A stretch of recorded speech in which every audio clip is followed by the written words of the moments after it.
Let's give it up for Jimmy again. That was some great knowledge. And I want to also give it up to you again. What a great event, right? Tri-Valley, let's give it up. Okay. Wow. So for those who don't know me, my name is Ash Kumra. I'm the head of community and events for AI Collective. As Jeannie mentioned, we are a global organization, and I am so thrilled to have you all here because this is a very important part of our ecosystem. So like Jeannie had mentioned, we are in we now have over 64, maybe 65 chapters. In fact, the next 2 weeks, we're gonna have a Dublin and an Edinburgh chapter. So we go global, we really do go global. But I think the Tri-Valley is a very special place because, yes, we got SF, and we host amazing events there. In fact, September 3rd is our demo night. You should take a look at it. It's going to be electric. We usually have a couple hundred people there. And of course, we have South Bay, and we have this middle area, which is the Tri-Valley area. And I don't know about you, but Tri-Valley is a special place. Look at these amazing entrepreneurs that presented. Look at what Jeannie put on here. Look at this great venue we have here. So I do encourage you, if you want to get involved with the collective, please help out the Tri-Valley first. Trust me, once you get involved locally, opportunities will happen globally. That's what happened to me. I started to go to SF events, I started to get involved, and now I'm heading up our global conference, which is on November 3rd to 6th. So opportunities do come regardless of what stage you at. At the end of the day though, we just want to have fun, build friends, and like Jeannie said, provide that human-human interaction. But yeah, let's dive into this conversation. I have some really interesting questions for you. I want to ask some questions that maybe you didn't get to talk about because you were so focused on very important things. I want to learn for a sec your entrepreneur side first. You said you were a founder several times. What were some of the funding mistakes you initially did, and how did you learn to overcome them? Oh, yeah. The very first startup that I kind of created with a couple friends was kind of like Yelp. It's actually a restaurant review type thing. And at the time, I didn't have any connections to any of the investors, and I made every mistake in the book. I mean, I didn't know who to talk to, couldn't get a warm introduction, couldn't raise any capital, so we kind of just did this thing on the side, and it didn't work at all. Didn't go anywhere. It was like a fun little project a couple of friends did and never really went anywhere. When I built the next product, I made a concerted effort for a couple of major things that I kind of learned from that very first one. One is we keep talking about the people. So whoever you build the business with, it's absolutely critical that you get the right people early on. The founding team and having issues with your co-founders is one of the biggest problems. So I really sought out team members that would be complementary, team members that can kind of help build the product that we're looking to do. And so that product, it was a travel planning website. It was called GoPlanet. It was part of TechCrunch back in 2008. So we were one of the 50 finalists. We were on stage with Dropbox, Yammer, Fitbit, TrueCar, a bunch of amazing companies. We didn't do so well as they did, but we were one of the 50, I guess, top startups in the world at that time, because TechCrunch was the only startup conference at the time. So for me, it was, when I went out and did that startup, I sought out my co-founders, my two other co-founders, found people who had complementary skill sets. We raised capital, we were able to build the product, we were able to launch it, and we had, I think, people in like 90 or so kind of countries utilizing it, it was the founding team and how we went about kind of building it was completely different and fundamentally, that was kind of what changed and how we were able to get funding and get a product out there.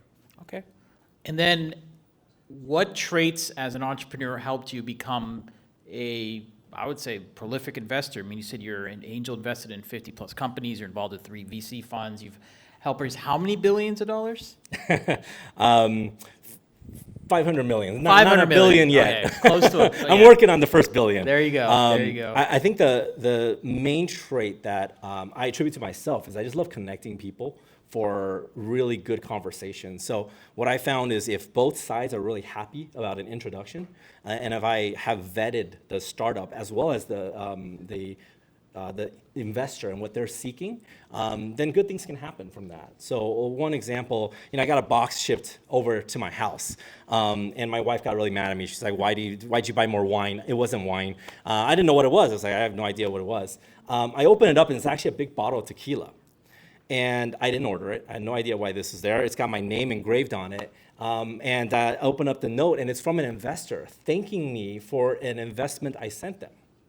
So to me, it's about finding the right connections, and that's something I've always enjoyed doing, is connecting really good people together. When that happens, both sides are very, very happy. That particular startup is now a unicorn. The investor got in, and they're at least 10x the value. I didn't take anything from either side, but it was one of those things where if I can make the right connection, it's really valuable for both sides, and that's how I built my network over the years. And through that network, I get access to more deals. I get access to investors who want me to send them deals, and people who come to me for introductions. Now, this isn't a trick question, okay? This is literally what it is. How does someone become or develop the trait to become a connector? Because I'm going to make an assumption here, including myself. There was a time where I wasn't confident enough to speak to people. I didn't have the street cred to come up to a certain person of a certain caliber. But there were traits I had to do to learn to become a connector. Were you always a natural connector, or were you shy at first? Because I have a feeling people can learn from that. I was shy back in high school. Okay. But I will say there's something. It's not that you have to be a connector. I am because I enjoy it. And I think that's actually more important. The more important thing is, what is it about you that makes you unique? And what is it that you enjoy doing? Like if you're an incredible, I was talking to a physicist back there. Incredible mind. I can never be that smart. Like I'm not that, right? But I don't need to be. So I think the key is, let's think about what is going to make you unique and make you the best, whatever you can be, and focus on that. And for me, that's how I decided this is what I enjoy doing, because I actually was almost a connector because I just enjoy it. And I kept doing it, and it got to a point where actually there was at one point a friend of mine said, why don't you monetize it? Like, people come to you and ask for introductions all the time. You never ask for anything. You never get anything. Why don't you find a way to monetize that? And I was like, yeah, there's got to be a way. Right? And so I think it's about figuring out what you enjoy, what you're good at, doing that. And then for me, to build up to, I think, this point, it was about building a lot of meaningful connections, not because of transactions. I never talked to someone thinking, oh, I'm going to utilize this connection for, it's about building a meaningful connection first, showcasing that I can be valuable, I can help you in some way, shape, or form. It might be an intro, it might not be. And if I am able to be genuine in wanting to build a connection with you, and then showcase I can provide some value to you, then generally there are opportunities down the road. So to me, it's more like those connections came about because I was genuine in trying to and wanting to get to know them and helping them out, and then have now created and cultivated a list of a lot of people that I've done that with over the years. Okay. Let's now jump into your role as an investor. How did you first get involved, and why are you so passionate about it? Yeah, the first few, the reality is, and there's a lot of other investors here, most of your startups are going to fail. It's probably not the best way to make money, to be honest. There's a lot of other ways to make money. But I really loved working with the founders. And it's because I saw myself in a lot of these founders. So I see the struggles they're going through, and I remember sitting on that side going, God, there's no one here to help me, and I am trying so hard to make this work, and there's no support. So for me, what's exciting is actually getting a chance to support the people, the founders, and their kind of ideas. And may not work. It may not yield anything. Some of them have worked, like Reddit was a great IPO, and there's a couple other ones, but and some, most never go anywhere. Right. So I have a slew of investments that have gotten acqui-hired or, just died. And it doesn't really matter if you really supported the vision and the founders, then I'm okay with it. I know going into it that there's a chance I will lose 100%. And I'm okay with that, right? So to me, it's about figuring out, okay, what are those problems that they're trying to solve? And what is it that I'm passionate about? Why do I want to actually support this founder and this problem he's trying to resolve? Okay, that's a great observation, and I definitely feel some aspiring investors can definitely learn from that insight.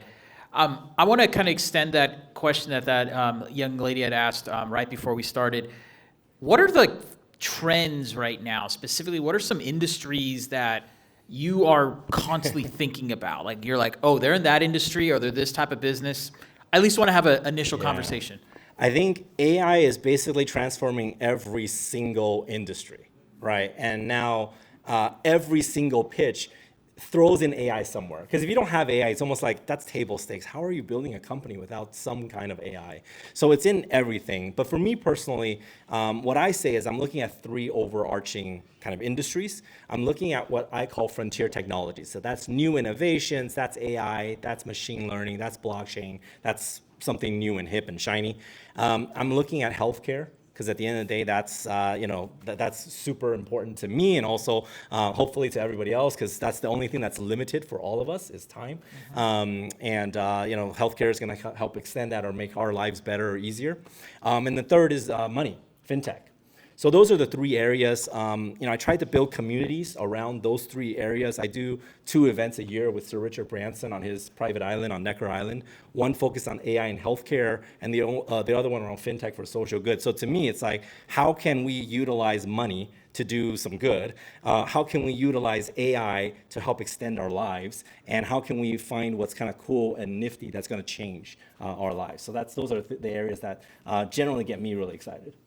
Speaking of Necker Island, I mean, I don't know if you guys have seen his hat, but that's a pretty cool hat. He's wearing a Necker Island Necker hat. Island has a gift shop, just so you know. He's modest. I bet you Sir Richard blessed him with it and knighted him with it. No, come on.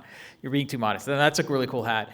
What are some things you've learned from Sir Richard? Oh, my goodness. He is an incredible inspiration. If you guys haven't seen some of the stories about the companies he's built, it's absolutely fascinating. First of all, the island itself he bought for $150,000. I'm pretty sure every one of you who has a home here paid more for your home. And it's a fascinating story. He went and basically said, I want to check out the island, talk to the broker. It was all to basically because of his now wife, he's trying to, show off to her basically, ended up buying this island. And now it's Necker Island, and they do all these events and they monetize and all that stuff. But the story of how he started, like Virgin Atlantic, is fascinating as well. Basically, he got bumped off a flight, and he's like, well, I'm going to figure out how to screw over that airline, and then ended up starting his own airline, right? But one of the key things that I found really, really fascinating was how he just sought out problems, and he's just like, you know what? I'm going to go fix it. I don't like that. I'm going to go fix it. So I got bumped off a flight. I'm going to go start my own airline. My buddy has this music he's created that's like really, really nice, and nobody will, create this album. I'm going to do it myself. I'm going to start a record company. That's how he started a lot of these things, was he had a problem he saw and he wanted to fix it. And so that's that same hunger a lot of entrepreneurs have. It's like, okay, there's a problem and it's really bugging me. Why is no one fixing that? I'm going to do it. And so that's something I just found fascinating and learned from him. Okay. My last question is on what do you think are the key elements for a founding team? What do you think it takes to build that team going all the way to, like, let's say Series A level?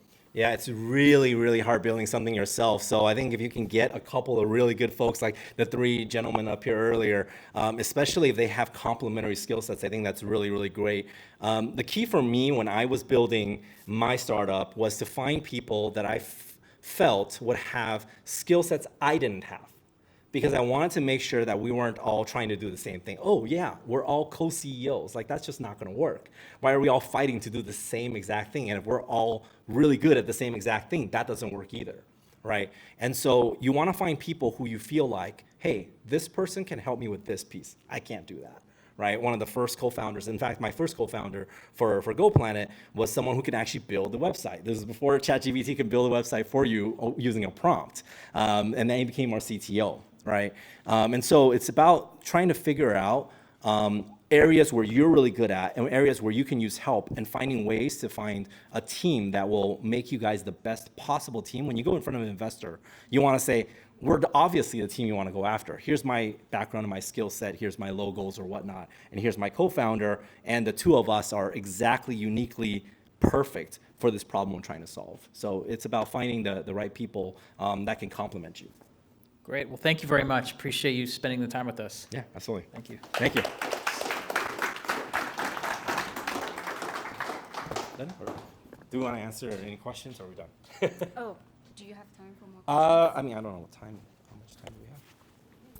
Okay. If you have time, we can take maybe 1 or 2 questions. Yeah, let's take 2 questions. Here. So, in your since you were an investor, right? Since you're an investor, and anyone that's ever approached you with an idea, I would assume on first try they failed, but they've come back in the future. What was one thing that you noticed when they came back? What was like the most notable change that made you more convinced into investing in their idea since the first time that they approached you? Yeah, so basically what's different like the second time around, I've had some founders come and maybe the first one just didn't resonate. They came back and maybe the second was a little more interesting. The main thing is what you learned about what didn't work before and how you changed up what you're focused on now. So it's really important to have a network of people you can trust to tell you the truth. I've pitched and worked on a whole bunch of different startups. At one point, I pitched a friend of mine. I respect him greatly, very, very successful guy. Pitched him, and he looked me in the eye and he said, I feel like you could be doing something better with your life. That company went nowhere. And then I pitched him another company after that. And he looked at me and said, this is the best startup you've ever pitched to me. You've grown so much. And that was the one we ended up getting funding and all that stuff. So, to me, I think what's important, especially for founders who are going to try, on multiple different ideas and different things, it's about what did you learn? What didn't work? How does that make you a better founder now? Why are you approaching this new problem now? A lot of times the founders are going after a problem that's just not the right problem for them. And so it's like, well, that problem, I wasn't the right person for it. This was the right one. So a lot of times just what did you learn? Okay. Cool. Yes. I've heard a lot today about this idea of an investor's mindset where you're looking for the right people to solve a problem, right? Like you see an amazing problem, an amazing solution, but the last step for you is to see if they're the right people to do it. So what goes into your thought process when you're thinking about is this the right person to do it? Because I think I've heard a lot about qualities like determination, grit, confidence, things like that, which I do agree with. Those are really important. But something I struggle to find importance in is founder market fit. That might sound like a hot take, but stay with me. I think we mentioned Slack as an example, right? They started as a gaming company and then they went off of being a communications company, which is completely different, right? So I've never seen the merit in having in a founder having to be specialized in the market that they're trying to get into. But I do see a lot of people obviously saying that, oh yeah, founder market fit is super important. So I would love to hear your thoughts on that as an investor. I mean, I think a founder market fit is important in the sense that this is going to be someone who's going to be building that solution. Do they truly understand what they're even trying to build? And what makes them uniquely the right person to actually start on this problem? So I do think there's some element of that. To your point, yes, sometimes you change it. But to me, the most important actually is another word you use, which is grit. Because one, building a startup is not quite as rosy as TechCrunch makes it seem. It's hard, long hours. They were talking about working long hours. I sleep 4 hours a night and I'm used to it. It's not easy. So how are you going to keep doing something when everything's going wrong? You can't get funding. Everything is just going wrong. How are you going to motivate yourself? And that's that grit. Can you keep doing what you're doing because you're passionate and excited about it, even though you are, about to lose your home and you can't, there's something that just makes a lot of entrepreneurs a little crazy. Like they're really pushing, to do something, even when, quite frankly, they can get more money and have a much easier life elsewhere. So I think that's the main thing for me is like, does the founder have that unique quality of, I'm going to make this work. I'm going to find a way, no matter how difficult it is, to make it work, and I'm going to make it successful. Right? When things are going bad, I'm going to find you an exit. I'm going to get you, as an investor, your money back. Right? And that, to me, is much more important. Yeah. To the founder market fit question, I think most people, when they're trying to find someone, they look for people who are the top performers. Show me what you did at your best. Show me what you did when you won something, when you were the top of your class, when you got all these awards, all this stuff. Founder market fit comes when you failed, when you've sucked, when you didn't do a good job, and you still figure out a way to come around and solve it. So when you talk about founder market fit, it's figuring out who in the company or who you're interviewing has actually freaking failed, freaking done something that they were trying to do and they just couldn't figure it out. They were failing, and they still found a way through that. So founders are people who eat. There's a phrase: you eat glass 24/7. It's like eating glass 24/7. It is super hard to be a founder because everybody's telling you don't do it this way, don't do it that way. And if you're really, most founders that are successful are like, F you, I'm doing it this way. I don't care what you say. I don't care what the data says. I know this is the right way to do it. And those are the people who have failed, who have done things that everybody else is telling them not to do, and they still do it and they're successful. And so when you interview for someone who's early stage, don't interview just for the fact that they're the top of their class, just because they got the best whatever, they went to the best school. I have hired a lot of people who went to the best school and had no drive, had never failed. They had a silver spoon, they never had to work, and the first time they had to work was after they got out of school. They got out of college. And they've never had friction. They've never had to fail, they never had to hurt, they've never had to make a hard choice like what he said, which older guys like us, young guys like you don't have a mortgage, you don't have kids. Older guys like us is like, I'm not sure if I need to do this because I got a wife and kids and all these other things. But there's other things in your life you would have to have done where you either are going to look bad in the community, you're gonna do something potentially like not get a good grade because you fail. You're going to do something that's going to affect my ability to get into the school I want to because if I don't do good at this, I fail. Those people who figure out how to work through those hard times and maybe fail but still make it, those are the people who are great founders. Those are the people who are great early employees. Those, like later employees are the box checkers, check-ins, 9 to 5, yada, yada, yada. And I no offense to anybody who's one of those.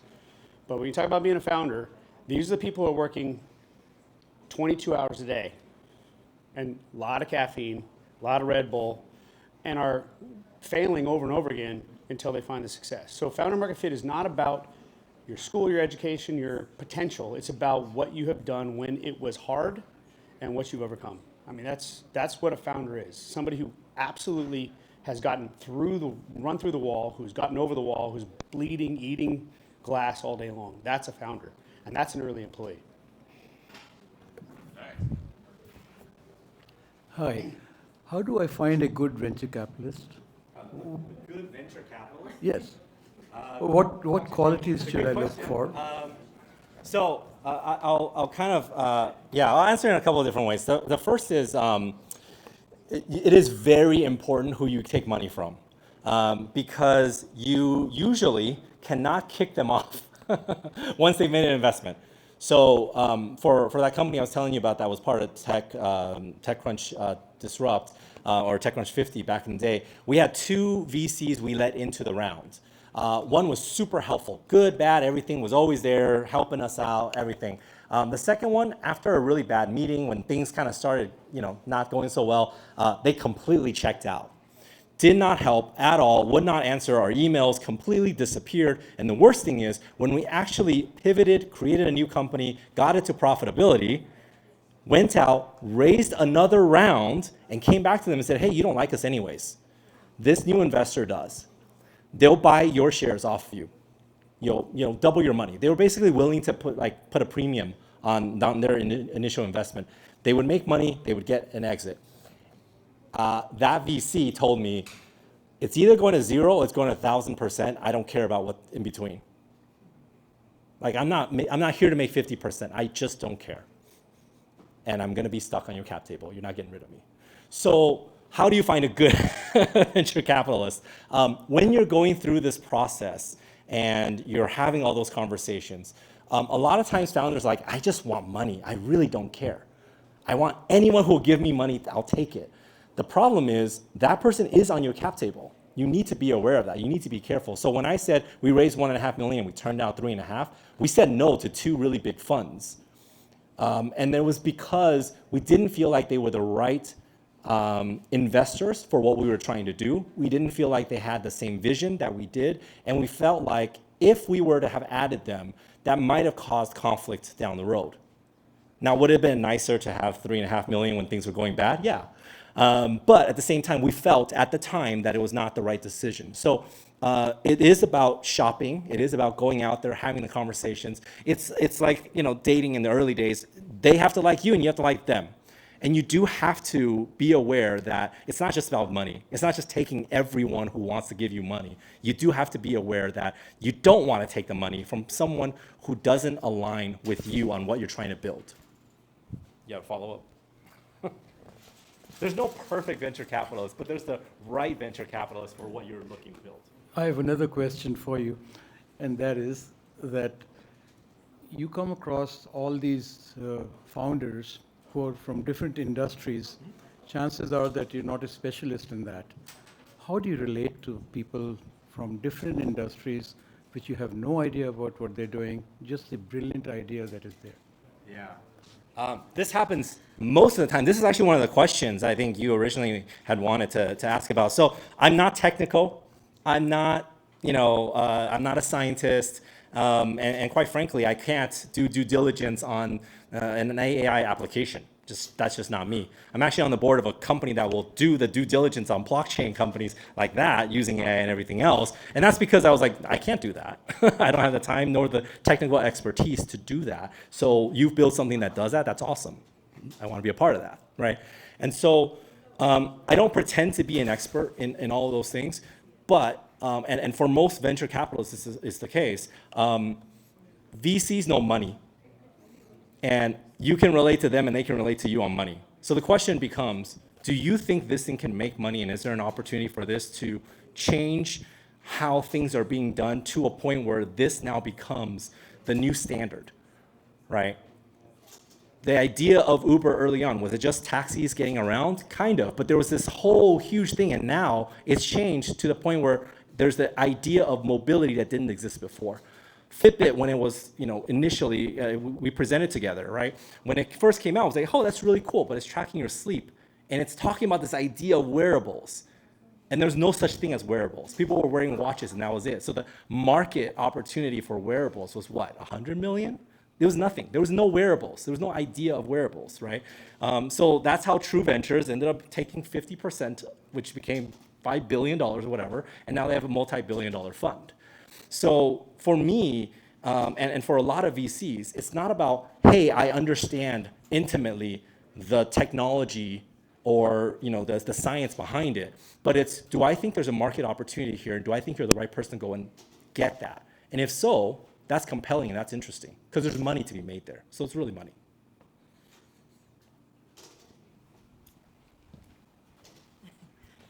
Do you have any advice on finding co-founders? So as somebody who's also not technical and I went to business school with a bunch of other useless MBAs, how do I, find tech? Because I have a lot of great ideas, and when I came out of business school, I had a startup, I had technical co-founders, and it didn't go anywhere. So after a few kids, I'm ready to do something else. It's really hard.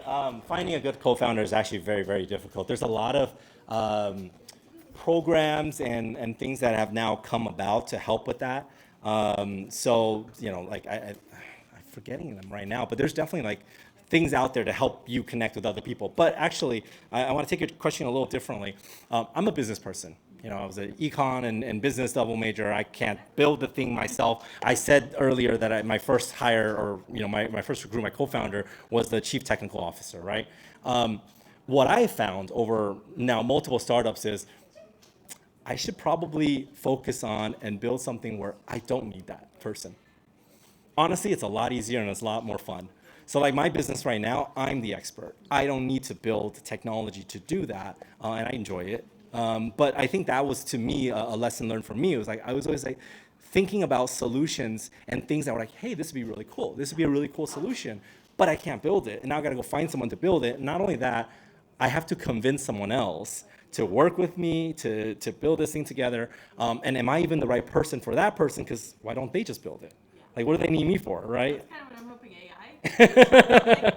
Like these guys are brilliant, but they have some background in coding. Like I was Yeah. a product manager, I know how to prompt to a point, and then when I get stuck with like errors and things, I get really lost. It's like, tough, yeah. Yeah, I tried to like build an app from scratch, and I got pretty far, but I did like get to a point. And this was 2 years ago, so I think the tools now are probably. There's a lot more, yeah, no code I was tools, like, okay, I'm yeah. writing these all down. I'm gonna try it again. I still have the same idea, and if I can get further in a few weeks. I think so. I think it's looking at, Zero.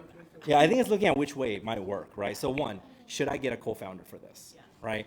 You do still have to have some reason why the co-founder still does need you, right? So when we built Loop, for example, which is the car company I was talking about, I had previous experience having, connected with black car companies and all these guys. So I had Rolodexes, I had connections, I had people I can call, and I did all the operations, get it set up. And there is a component of that outside of the technology that involves people. So if there's other components that make you also very, very important, then it might actually be worth pursuing. If it's purely like, I need someone to go build this thing, yes, you can try ChatGPT, but if you find someone who's building that, like they're gonna start thinking, why do I need you? Like, yes, you're a product manager, but also I have ideas too. Maybe my ideas are better. I don't know yet, right? So you're gonna have issues. Anyway, like I don't want You may not need a co-founder. moral support.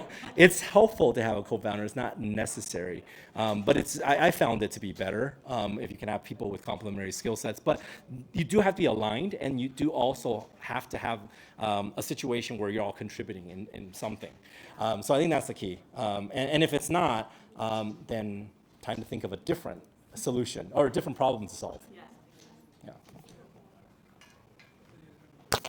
Lots of problems out there. You mentioned about traction and you mentioned about moat. What would you say is more important for an investor, having a bunch of traction and a bunch of end user, but not having a strong moat, or having a very strong moat, but not so many end users? Having a moat or having traction, I mean, that's hard. It kind of depends on the product and what you're selling. If you're saying, hey, I have an incredibly strong moat, but I'm just getting started, and I need money because I'm going to go out there and start marketing it. And when I get these folks on my platform, one, it's recurring revenue. Two, they don't leave because I have strong retention. That's a compelling story, right? So I only have 1,000 people, but I know with my 1,000 people, I have 100% retention. They don't leave and they start paying me. Just give me more money to go and build this thing. That's compelling. But maybe the 1,000 people pay $1, right? So that's not compelling.